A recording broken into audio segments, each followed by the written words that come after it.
Hi guys, it's Lindsay and Jess here, and today we're answering the question, how to grow a horse club. So we're going to chat about this a little bit, give you some ideas, answer a few more questions specific to that particular topic. And if you have questions or comments as we go along, you are more than welcome to drop them in the comments. We'll try to get to them while we're live. If we don't get to them while we're live, then we will circle back and make sure that your questions get answered. If you are looking for a way to send in a question or a topic for a future live, you can also do that in the comments here. You can email us directly at hayeskofalph@gmail.com. And if you're looking for other ways to work with us, whether it's by training horses or our online tack shop or our online coaching, then you can find all of that info on our website at hayeskofalperformancehorses.com. So like I said, today we're talking about how to grow a club show, and we've had a number of these kind of questions around this topic. So do you want to share what your first instinct is when somebody says, like, how do I grow this? I'm on this board, we're trying to grow it. What do you think we can do? Yeah, and I think on top of even just the club shows, any shows in particular, but I think it also goes into functions like clinics and any horse get-togethers. You know, we're in for a common goal to promote horses, to enjoy the horses. So I think it goes with all of it kind of together. Yeah, any association or club or organization. I think for me, the biggest thing that I've seen clubs succeed and unfortunately fail off over the years was just whether they were truly welcoming to people. You know, the board of directors and the participants. It's not just the board of directors. You know, the other participants that are there. I've said this for years. You know, you have one bad apple in the stands, and they're gonna make 3 people not want to come back. You have to take the negative people. You have to take the people that just want to chit chat and be rude. You just got to take them out. Make the welcoming people do their thing. Let them be the welcoming committee. You know, show offices have to greet you, you know, with how are you, thanks for coming. You know, I don't think it's hard. I just think it's kind of a culture thing around the horse shows at that level where it just has to stay very welcoming. You know, let's participate. Let's have fun today. Yeah, I want to just add to that for a second. Volunteering on a board or volunteering at a horse show can be a really thankless job, and it can be really hard work, and you can take a lot of, I guess, abuse. It can be really long days. It can be, you know, your whole weekend. So it sometimes can be challenging to stay in that attitude of, okay, every single person that comes, I need to have a smile on my face. I need to be in the mood to help them, even if the questions are so simple or it's the same question over and over again. I think it really takes a special person to be that way, and it takes maybe like a little bit of a kick in the pants for you know, the rest of us to continue to be that way, even when we're tired ourselves or you know, the days are long. Yeah, and I feel like especially at the club, well, at every level, I think that's the thing. It's not even just the club show level, but at every level, we want to welcome You have in. to stand this way a little bit so that you block the outhouse. It's bothering me that we can see it. There we go. I think when it's clinics and it's everybody has to be wanting to do a good job at it. Everybody, and you can spur that motivation, or you can kick it in the butt and it'll stop really quick. Being any person on the grounds, you know, if a committee member, maybe that's not their strong suit, you know, then they don't need to be the Walmart greeter being out front, but they have perfect jobs for them. You know, it's just finding out where everybody's strengths and weaknesses are. Mm-hmm. You know, I think the people make a club, that's for sure. Okay, and then I want to add to that the club, the board of directors, the volunteers, everybody has to have a unified purpose. So I think one of the ways that people go wrong is that you know, somebody will say, oh, I really want this class added in, so I'm going to join the board so that I can get this class added in for my kid to go show in. Or I really want to dictate where the show is going to be held or what the dates are, and that's why they get on the board. That really does a lot of damage to the club. I think if you're going to join the board or you're going to be a volunteer, there has to be like a unified purpose, which is to serve the betterment of that club. So whether it's to, you know, to promote people just starting out, or whether it's to promote, you know, the Quarter Horse Association in Ontario is actually called the Quarter Horse Promotional Association, right? That, you know, you have to be passionate. Everybody has to be on board for a specific goal, which is to do whatever. It can be whatever it is, but everybody has to be on board with that and not getting on the board to achieve some kind of personal agenda. Oh yeah, for sure. Another one that we really hear a lot about, of course with the Rainers we're really picky about it, but even the barrel racers, even the pleasure horse people, is for all those clubs, have your ground prepared. Horses are too expensive nowadays to worry about, is it rough, is my horse going to trip, am I going to have a vet bill at the end of this? And I think the ground, if you're at a club or at a fairgrounds that maybe only has one a month, everybody wants to go in there the night before or the morning of and just hit it with a tractor. If you have a club show, you're going to try to have multiple disciplines in there. So if they're running barrels, let's say, and you got your three barrels, you always know where they're at because they're always dug up. I feel like one of the best things those clubs can do is after the show's done, drag that pen, flatten it out so that it's in a better shape when you come back for the next show. Everybody gets done the show, they want to take off. I get it, I understand it. When I'm done a horse show, I want nothing more than to go home. But I feel like preparing the ground for the next show. We all appreciate that there are going to be ruts from barrel horses or whatever. But if they're maintained well, then it's okay. You know, you'll put up with as long as people are trying. And you don't need a fancy drag, but you just need, you know, flat for everybody is the best thing. And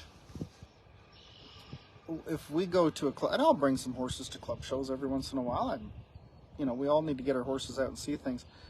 And I've went to horse shows where I just left my horses on the trailer. I looked at the ground and thought, this is not what I want to put my horses onto and worry about them.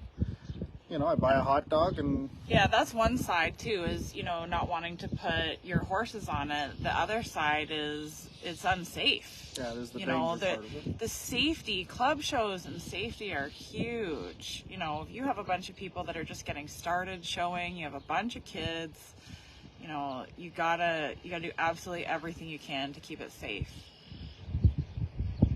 And lots of times, like we've over the years, we've seen it so many times where it's, you know, well, the guy down the road offered his tractor and we're going to drag the pen once. That's wonderful. Maybe a set of discs the night before isn't the best option. You know, maybe it involves maybe, you know, 2 Sundays before the show, breaking the ground open with a little different drag. You know, and usually with a lot of, the farmers are happy to help. Don't bash at them for helping, but say we have, you know, this kind of drag. Let's, you know, can we borrow your tractor and do this with it? Stuff like that. Usually they're not trying to be rude or ignorant. It's just they don't know, or they're doing whatever's the easiest. A good drag makes or breaks not just a reining show or a cow horse show, but every type of show. And using it well, knowing that ground just a little bit, for the safety of everybody involved is and most club shows are outside. You know, I get it, you can't control the weather, but with just a little bit of work you can sure help it. My big one that I've always said though is prep the ground before the show, but prep the ground at the end of the show for what's going to happen in 4 weeks, so that there isn't those big ruts. You know, as at the end of the year you just get a bigger hole and a bigger hole. And I think that also ties in with, why a club should aim to make money. Because I know a lot of people, they think like, oh, we don't really want to make money. We just want to make enough to keep the shows going and stuff. Well, if the club is making a little bit of money, then the club can afford to buy a drag or, make one. They don't even need a big pay somebody to borrow theirs, or they can afford the fuel to go and pick it up and, bring it back at the end of the weekend or whatever.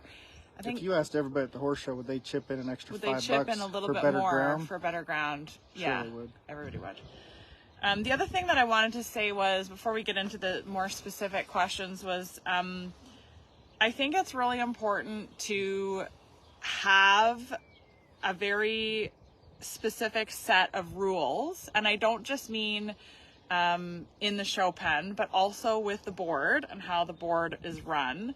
And also with, not just the things that the judge is looking for, but like the things at the show grounds. Like, it drives me insane to see something like, well, youth kids aren't allowed to be on stud horses, but we know that one, and that stud is quiet, so that's actually fine. We're going to let her do. Or helmets. You have to have, or helmets, or so-and-so's riding around bareback, and there's a rule that they're not allowed to ride bareback. You have to have rules.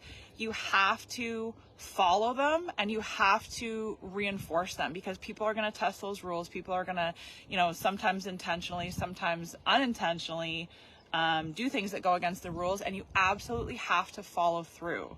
So whether that's having somebody on the board who's comfortable with going over and saying like, hey, you're not allowed to be, riding bareback, or, it looks like your horse is a stud and unfortunately you're not allowed to shoot. You have to do those things. And you also have to, this is something that I see all the time, and one of the reasons why I don't like judging, I haven't judged club shows for a really long time, is that a lot of people think, well, let's just go easy on people. Let's not disqualify anybody. This is a club where we're trying to get everybody in, and we're trying to, teach everybody and provide a positive experience. So we're not going to disqualify anybody. As soon as you take out the integrity of the rule book, there's nothing left. There's no structure. There's no rules. The people who are doing the right thing don't get rewarded. The people who are doing the wrong thing are not learning. And it doesn't serve anybody. So if I was going to go on any rant about what can be done to make the shows better, it's actually implementing the rules, reinforcing the rules. That's what any good club or good association, that's the foot that they have to stand on, Then as a competitor, if I go in and I do a good pattern and I stay on pattern, which is the goal, then I'm going to get scored, And if so-and-so comes out and they don't stay on pattern and they get scored, that's going to make me not want to go show anymore. From both sides of that is the coach. Well, I guess there's three sides of it for us. Yes. Exhibitors, coaching, and judging. There is nothing that'll make me say no to judging a show the next year quicker than not following the rules. We don't like to do that. We don't like to do that. Don't disqualify anybody. Yeah. And it's not hard. The rules aren't hard. Mm-hmm. And I think when there's a new person that doesn't know the rules, that's when you take those people, and it gets back to being welcoming. Mm-hmm. You take the people before the class starts, say, hey, that's not a correct piece of equipment, or that's not a whatever. Mm-hmm. Because that's not the judge's, that's the position you don't put the judge in when they start. They're not the ones that say, oh, let's change this. That's somebody outside the gate. Mm-hmm. And then the judge only judges, that's the way the rules are set. That's how it's supposed to be. And a lot of those rules, as soon as somebody starts breaking them, there's always somebody who will be discouraged because somebody else broke the rules. Mm-hmm. They did all their work, and they didn't get rewarded for being right. Mm-hmm. And unfortunately, those are the people that leave. It's not the people that aren't. Yeah. And I think that's the same with, getting back to like the people in the cheap seats talking about everybody, or, being miserable. It's the good people that leave first because they just say, this isn't what I want to do. This isn't worth my time. Yeah. And it's unfortunate. The wrong people leave. So the questions that we had, the specific questions about this that we had sent in were, what do you think about having a club show and only having speed events, not offering performance classes? I think it's fine. I have not run a barrel horse since I was 13, 14 years old. I am not planning on doing it anytime soon. If there wants to be a club for barrel racing, perfect. If somebody wants to start one up for just performance, like, just have a club. Like, do it. Anything that gets people on the back of a horse and out there, you know, to me is always cool. Like, I mean, we specialize in the reiners, the cow horses, and the ranch riders. Somebody comes rides with me and says after a little while, I want to go barrel race, I'll support them. Man, go do it. Like, as long as you're on the back of a horse, I think it's great. You know, I agree there's with a club that. around here that has started that. Yeah. I might have this wrong, and somebody, if they can correct me, I don't go for it. I think it was a club that shut down. Yeah. Not because of COVID. I don't know. So I think please it don't shut bash down. me for I being think wrong. it shut down because nobody wanted to be on the board. Was that what it was? Yeah. And then a few people have started it back up with speed events only. The benefit for that is they don't It's a need unified judges. purpose. Right, that they have a goal, like, you know, get people on the horses. Yeah. The only thing that I hope is that they, you know, follow. Again, it goes back to following the rules, so everybody participates in the same way. I don't know who's running the show. You know, I hope you guys do a good job, and I hope it works for you. Just the same as we have clubs. Well, there's a club near us that we'll give a clinic for this weekend. It's just cow horses. You know, anybody that wants to start a club for any purpose, you know, they need a grassroots section. They need the middle route, and they need the top enders. I mean, that's what makes the horse world go round. Everybody has a place to participate. I think the only thing about running a speed event show only, like, I think if that's what everybody wants to do and that gets people, like you said, it gets people riding, gets people out to the show, then absolutely you should do that.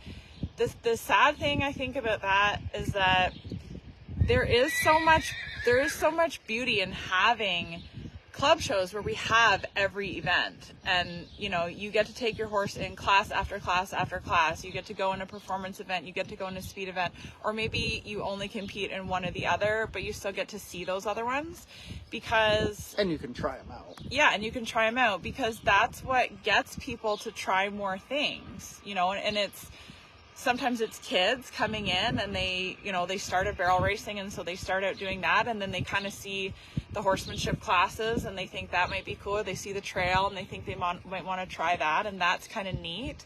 But it also happens on the other end where, you know, maybe somebody has been riding barrels for a long time and they don't want to keep doing it. You know, maybe they've had some injuries, or they're just more comfortable in you know, not at high speeds, and then they can still go to the show and still be with that community, and they can just show in a different class. So I think I'm a perfect example of that. I mean, I barrel raced as kids.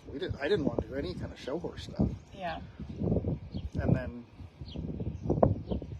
well, we were talking about this yesterday with one of the people that were here. In my life, I've showed English pleasure one time. And it was because it was for fun. I lost a bet with some friends of mine, and I showed an English pleasure class. I, tried it, and we did trail horses, you become a better horse person by doing multiple events, and that's one of the goals of club shows, right? And at the time when every other kid in the world was going into barrel racing, like at the teenage years, you thought you'd put on a pair of breeches. Well, I went and rodeoed and took up show horses. To say, you know, there's a comment. Yeah. But I think there are benefits to the multiple event shows. Yeah. The only downside I ever see when there's a single event deal, and this has nothing to do with the show, it's the mentality of horse people, where it is the barrel racers will get together at the speed show, let's say, and bash on the performance horse people. Mm-hmm. Or the performance horse people, you know, will get together and bash on the barrel racers, or whatever everybody bashes on the other disciplines. As for when everybody's together, they can enjoy it, get friends that are in the other disciplines, and appreciate that if you want to be good at any discipline, you have to work at it and be a horse person, and it helps you. The more we separate there is some hassles. But as far as the people putting it on, good for them. I hope it gets huge. Right? Yeah, absolutely. For all the club shows, like I think you guys are doing a great job. Why are there so many clubs failing right now? That was another question that we had sent in, but we talk about. Everybody talks about, I think, a lot. Clubs and associations and like what's happening. Why do you think?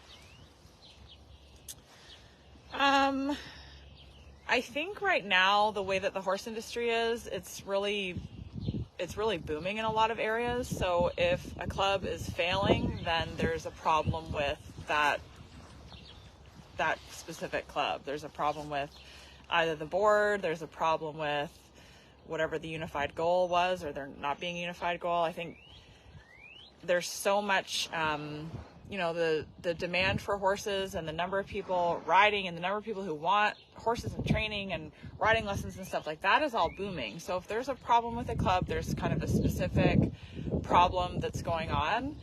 I think they're all, they're maybe all a little bit different. I think there are a few breed clubs where the breed itself is maybe kind of coming out of popularity a little bit. I think there are definitely a few clubs and associations that need to, like I said, stick to the rules a little bit more. There's definitely some clubs and associations that need to work on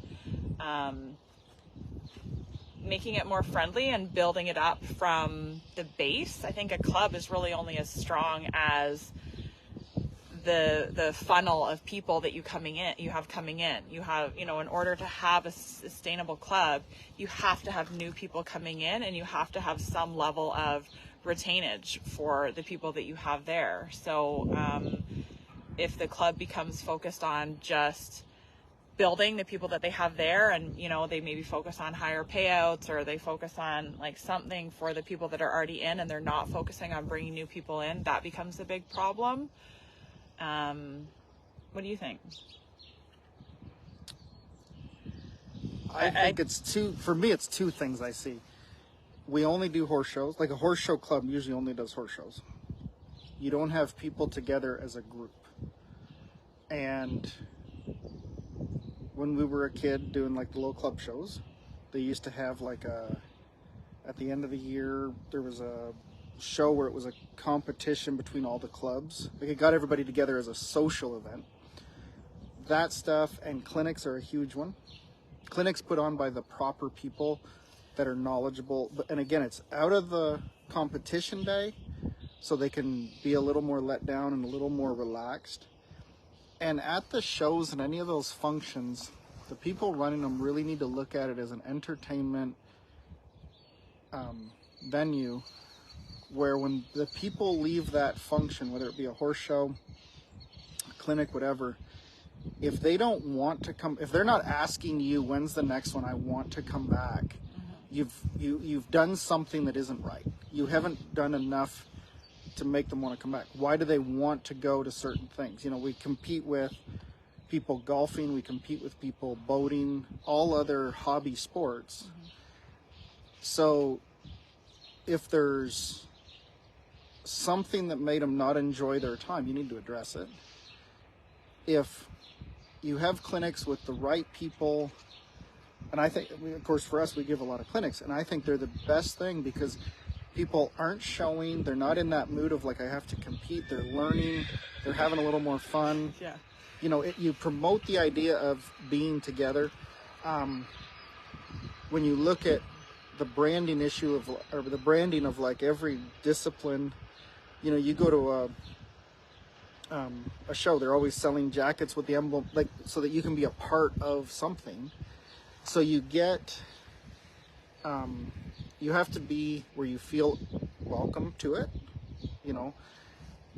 and it all goes back to everything we've talked about earlier. You have to know the rules so that you feel welcome, you feel like you're a part of it, you have to participate, you have to, feel welcome. But when you walk away, or when the people drive off that fairgrounds or the show or whatever you did as a function, they better be going, when is the next one? I want to come back.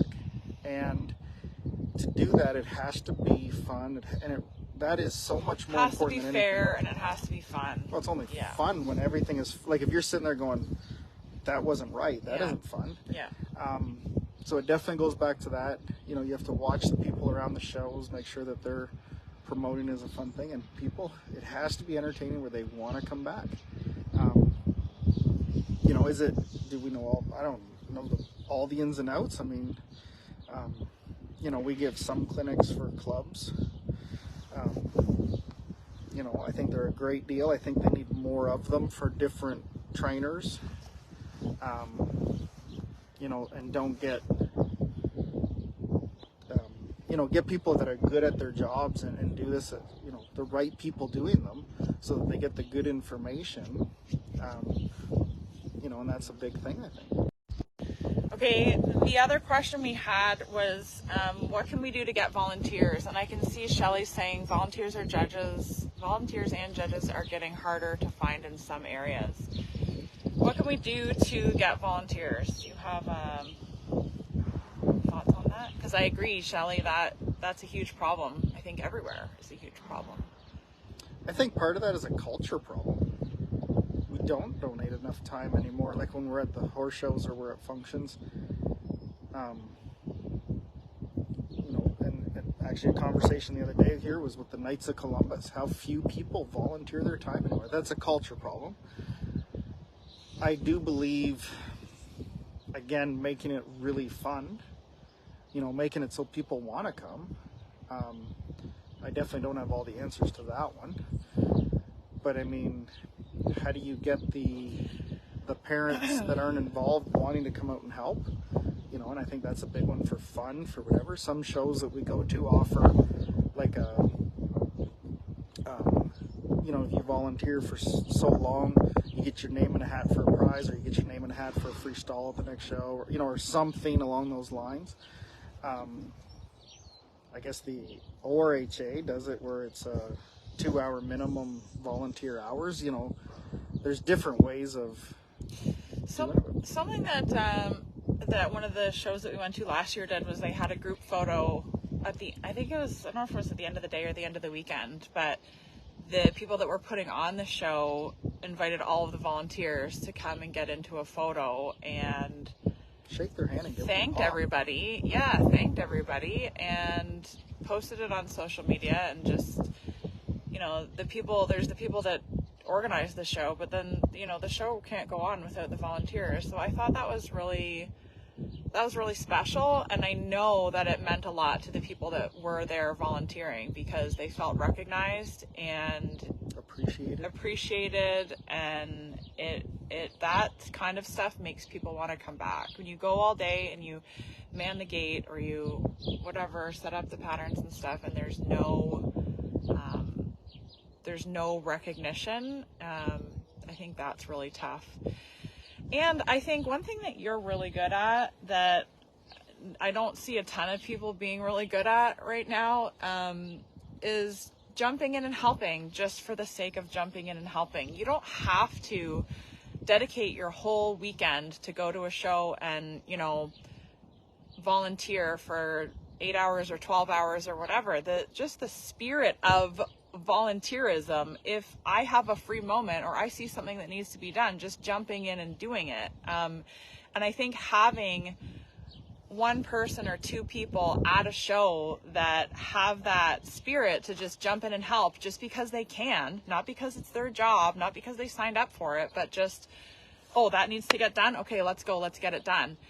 That is what gets people going. That's what gets the other people who are kind of sitting on the rail thinking about it. That's what gets people jumping in and helping, and that's what, you know, gets the work done. So Shelley, I don't know. I don't have really good answers for that question about how to get people or how to keep them, but and I know, Shelley, you do an amazing job, so on how many you should different levels. You should get a huge shout out. Yeah, right now you should be giving this live, actually. But yeah, I mean, those are some of our ideas. I think club shows are so important. Actually, I think, I mean, all horse shows and horse events are so important. I will admit that I am concerned that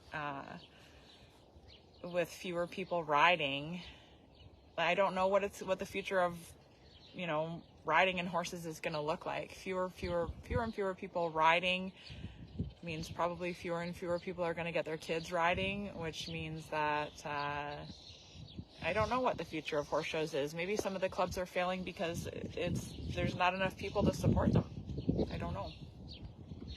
But I think they are a wonderful thing to get people out and doing things and interacting with horses. They have a real incentive to become better horse people. And it's a healthy thing for the horses, but it's also a really healthy thing for people. We get outside, we get fresh air, we get exercise, we're interacting with the animals, we have an opportunity to be social, we have that drive to make ourselves better. And club shows are such an amazing way to foster that, facilitate that. I think another one that I didn't, or I guess we didn't talk about, I'm just trying to think, like, as a kid, I can remember having not just clinics at other, like at trainers. Sometimes they would have the trainer come to them. Sometimes they would go to the trainers to have a night where everybody got together. And sometimes it was even just like farm tours and anything where people as a group went and engaged with each other. You know, and if you build your friends at those functions, then you want to go back. Having things at the shows that are social, I think, is good too. It doesn't have to be separate from the show, but having, you know, a lot of clubs will have a pizza night, or a lot of clubs will have a sponsored dinner or something like that. I think those are really important for that camaraderie and sense of belonging and just fulfilling that social need on the weekend, because horse shows can take up a lot of time. You know, we miss out on other social engagements because we're showing, so it's nice to have that social component and hang out with other people that love horses. Mm-hmm. Yeah. I think that's the biggest thing. It becomes entertaining. That entertainment value is really added when it's like a group go. You have a lot of friends there. You know, that sure makes it a good deal. Yeah. Okay, thanks for being here with us, you guys. If you have further questions, you can drop them in the comments. You can send them to our email at hayeskofellph@gmail.com. If you want to find other ways to work with us, you can check us out on our website, hayeskofellperformancehorses.com, or you can just shoot us a message wherever you are finding us. Thanks for being here, and we will see you next time. Have a good day.